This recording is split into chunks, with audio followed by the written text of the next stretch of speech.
Hey everyone, Kyle once again, and welcome back to the next movie review. And like I said, starting off the new year with a couple of movie reviews. Well, I would say particularly comedies, I would say.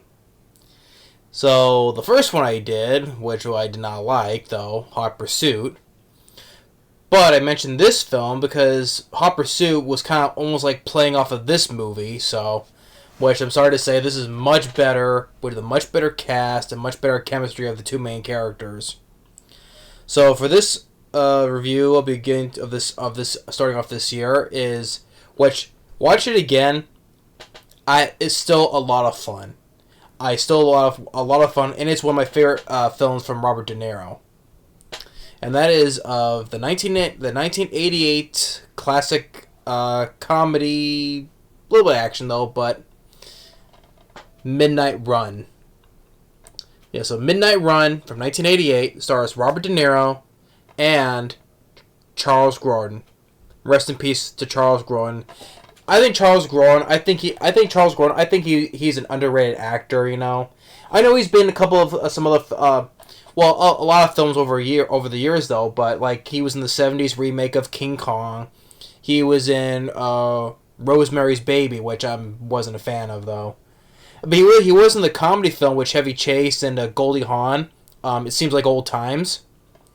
But of course, a lot of people, if people associate with Charles Grodin, a lot of people remember him as Mr. Newton from the first two Beethoven movies.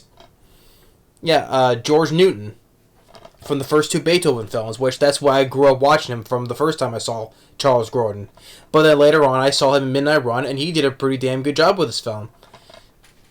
You know, and I'd probably say this is the best thing I've seen him since from next to the Beethoven movies. Because like Charles Grodin, sad he passed away a few years ago, but I always thought he was kind of an underrated actor, Charles Grodin. Rest in peace, man. But him and Robert De Niro, they work perfectly together. You know, I think originally it was Robin Williams was going to be Charles Grodin's character. You know, which I would like to have seen though, but I think the personality of the character would have been the same with Robin Williams, but I think Robin Williams, he's always making those voices, he's always much more louder, you know, and all that. But I think I would like to have seen that version though. But I think I would still be better off if this is. I'm still better glad that this is still Charles Grodin, you know. But Robert De Niro, I think it's one of my favorite films with Robert De Niro as well. Yes, I know, I've said before how he is in real life, you know. Great actor, but like I said before, he's zero as a human being, though. Sorry to say. He's zero as a human being. So these people in Hollywood and all that, he's one of the worst. That's a sad truth, though. But I'm not getting to it. I'm not gonna get into his politics and all that stuff. You know what he said, all that shit he talked about Donald Trump. I'm not gonna get into that though. Okay, that's what I'm here for. I'm here for him what he is as an actor, and he is a damn good actor though. You know, and I think he did a damn good job with this movie. And because you already see him do certain comedies. I know he did the Meet the Parents movies, you know, all that, or the King of Comedy he did. But you hardly see him do comedies like these, and I think it's my favorite comedy with Robert De Niro. Let alone it's one of my favorite Robert De Niro movies. I think it's pretty much I would say so. It's my favorite Robert De Niro film because it was a lot of fun in this movie, and so these two work perfectly together. And it's directed by Martin Brest, the guy who directed the first Beverly Hills Cop movie, and of course. Sadly, though, later in his career, he directed the film Geely, and that killed his career. But it shows you the guy had a good track record because the first Beverly Hills Cop film was a huge hit, and then he directed this film, which this film was pretty successful as well. Was critically a lot of praise for this film. Years later, he directed that film Geely, and that bombed badly, and that pretty much killed his career, you know. So I don't think he did much after that. He did, you know. So. But yeah, that's sad though. But because Martin Brest, because I think also he was originally going to direct War Games with Matthew Broderick and Ali Sheedy. But I think because he wanted to do a more darker version of that, But so I think it's because instead they got director John Badham to do that. The guy who directed Stakeout, Short Circuit, right, and Blue Thunder. So he stepped in as the director in that film. So, but this film he did a good job with this film, and really enough, the score by Danny Elfman did the score. Because I'm always used to Danny Elfman's scores from when he did pretty much all of Tim Burton's movies, So it was kind of refreshing to hear him do a different score that's like not associated with Tim Burton in any way, And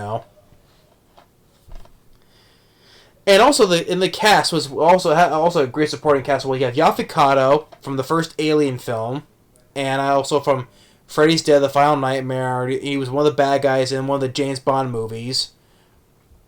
Sadly, he's passed away. He passed away some time ago as well. Sad to say.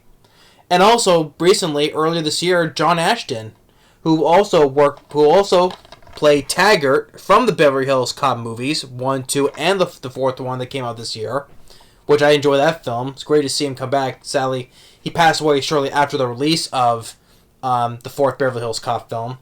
But he's in this as well as another bounty hunter. It was fun to see him in as well. You have Dennis Farina, who passed away years ago, and Joe Pantoliano from The Goonies, The Fugitive, The Matrix, Baby's Day Out. I remember the most from that.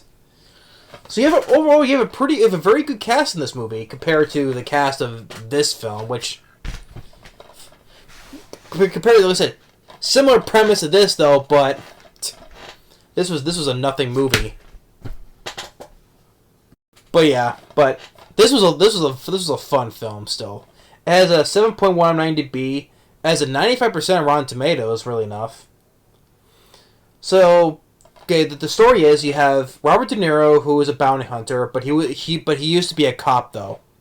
He used to be a cop, but now he's a bounty hunter, and he's taking this assignment to pursue Charles Grodin character. His name is Jonathan, but he's nicknamed the Duke. So I'll call him the Duke because that sounds like a cool name, John Wayne the Duke, So he's supposed to find the Duke because Charles Grodin's character, he embezzled $15 million from this mob boss played by Dennis Farina, but he actually did give it to charity, really enough, but he did keep some of the money for himself though, but he jumped bail as well. So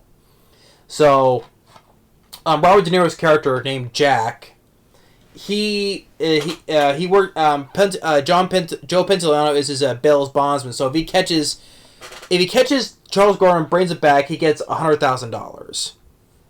So he takes the job. So he's supposed to pick him up from New York and deliver him to L.A. And even before when he meets with Charles Grodin, he's on the plane. He steals Yaphet Kotto's character, who works for the FBI, right? He steals his badge and makes it like an ID. And there's this kid. It's like he asks the kid, like, "How's it look?" And he looks, "It's fine."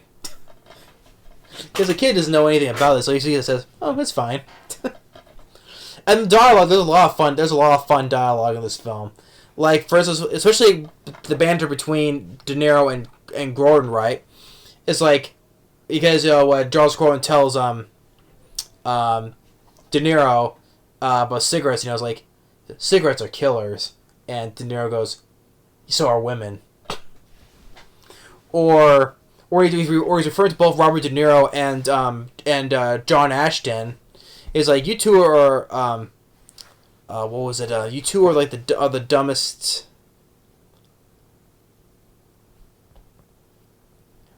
I know I should look the stuff up though, but yeah, you two are the dumbest bounty hunters I've ever seen. You couldn't even deliver a bottle of milk. There's a couple of times, when Charles Grodin swears, sometimes I've watched him in Beethoven so many times, right? It's just kind of used. It's kind of like sometimes it's not used to hearing Charles Grodin curse a lot, But he does say the F word a couple of times though. But it's like, oh, the dad from Beethoven, he curses. Oh, but that's just me. But it was just fun though. Or another fun where between De Niro and Charles, like, well, you lied to me. No, you lied first. You should apologize.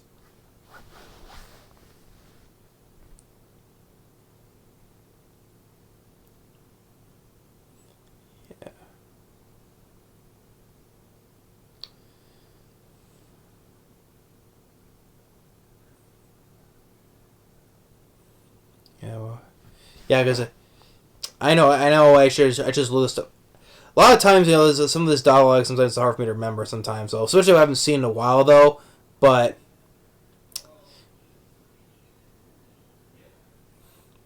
here we go. You lied to me first. What the? No, you lied to me first. But I didn't know I was lying to you when you lied to me down by the river. So as far as I know, you lied to me first. How can I argue with this guy? I don't know what the fuck he's talking about. Yeah. There's a lot of fun dialogue between Charles Grodin and Robert De Niro. There's some pretty decent action sequences too, like or stunt work as well. Like they're on the plane, Robert De Niro's hanging on the plane for dear life. Actual stunt person, actually flying in an actual plane that's not a green screen. A plane that's actually flying. Someone actually hanging off a plane. So yeah, it's some decent stunt work. Because it's not done on a green screen. So it's done for real, which I appreciate.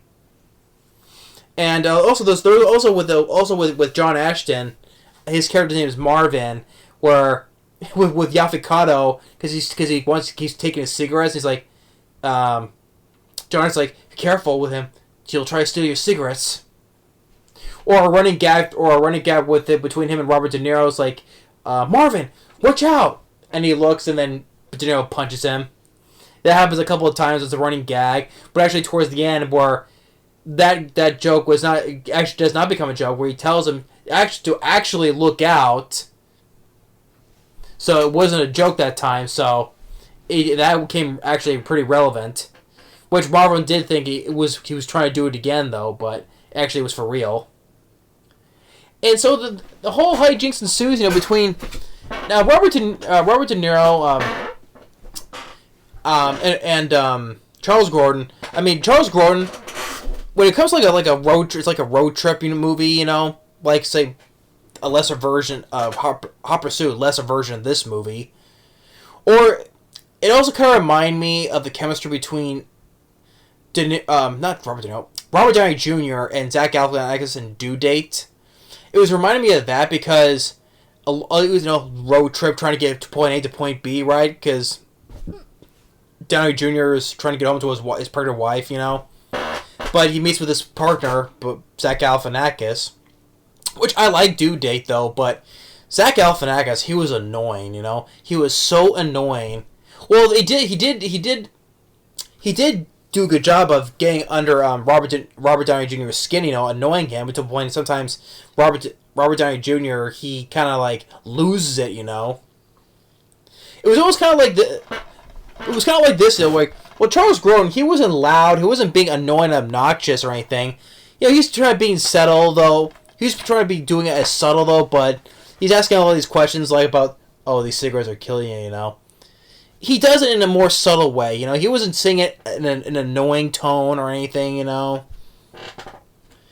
But, I like Due Date, but Zach Galifianakis, he was such an annoying, though. But here, Charles Grodin, he wasn't annoying in the least bit. And until one point A and point B, where they actually go to the point where Robert De Niro has to go visit. He visits his ex-wife and his daughter, his little girl. And you do get a little bit of a sweet moment between De Niro and his little girl. It was a sweet moment there.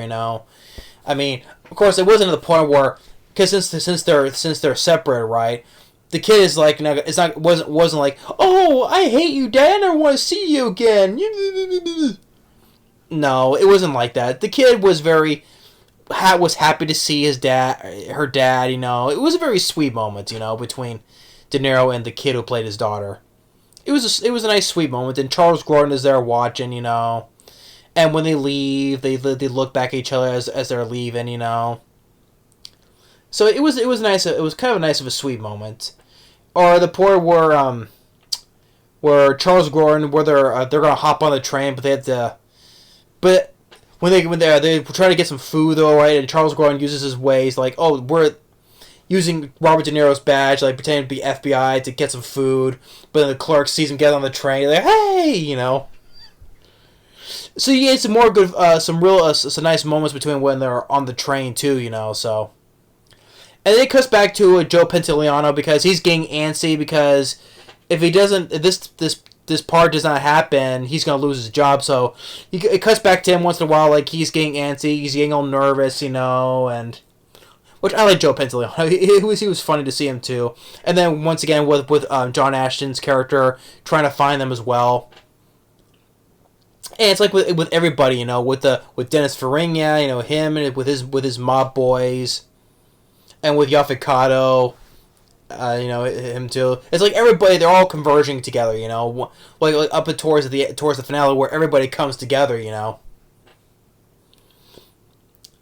And one thing leads to another where, Dennis Farina, when they're at the airport, and then Yaphet Kotto, they arrest Dennis Farina. Charles Grodin gives him the remainder of his money, and he disappears. He disappears before, and I like the moment where they say goodbye to each other, and Robert De Niro tells Charles Grodin, see you in the next life. And then Charles Grodin, he pulls a like a Houdini where he just disappears. He disappears, and then Robert De Niro is left back on his own. So yeah, this film was still a very fun film. This film was on for like 2 hours and 7 minutes minus end credits though, but it was still very fast paced, and it was a much more longer movie than this film did. But this film was not funny and it was boring, slow. Here, this was a much more longer movie, but it was much more faster paced. And because I was too busy having fun with between the two characters of Robert De Niro and Charles Grodin, along with the other supporting cast members like Joe Pantoliano, John Ashton, Yaphet Kotto, Dennis Farina.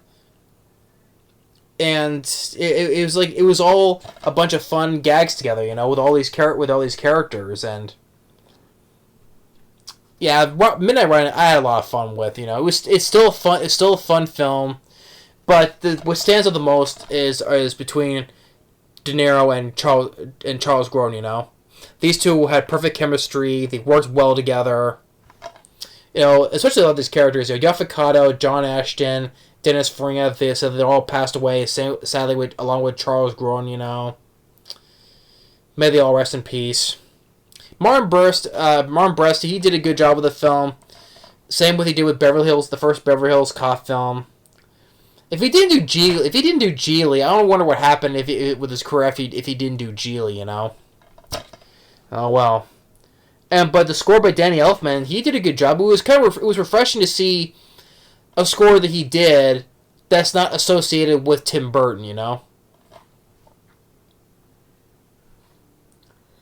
But yeah, and the dialogue between our two characters, it was a lot of fun, like I said. But you do get some you get some endearing, heartfelt moments as well in there as well. Like I said, with De Niro with his kid daughter, that was a sweet moment. Or when they're being serious with each other, when they're talking on the train, and then when they say goodbye to each other, it would get some heartfelt, endearing moments between these two, But yeah, there's some action bits that were fine too. Some, like I said, good stunt work as well, like I said. But yeah, Midnight Run, and which, by the way, this had like 3 television directed television sequels, which I never saw though.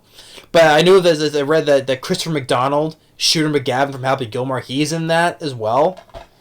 I never saw them. I never knew about them, but I guess I don't care to though, because this is the only one I thought was the only one that's worth it, to watch. So yeah, if you haven't seen Midnight Run, please check it out. I advise you to check out Midnight Run if you're a fan of De Niro or Charles Grodin, which I think Charles Grodin. I think he's an underrated actor. Many of you know him from playing the dad in Beethoven, the first 2 Beethoven movies, but we see him like in the 70s remake of King Kong. What was the one I just said? Not Rosemary's Baby, but the other one with Chevy Chase. Seems like old times. Yeah.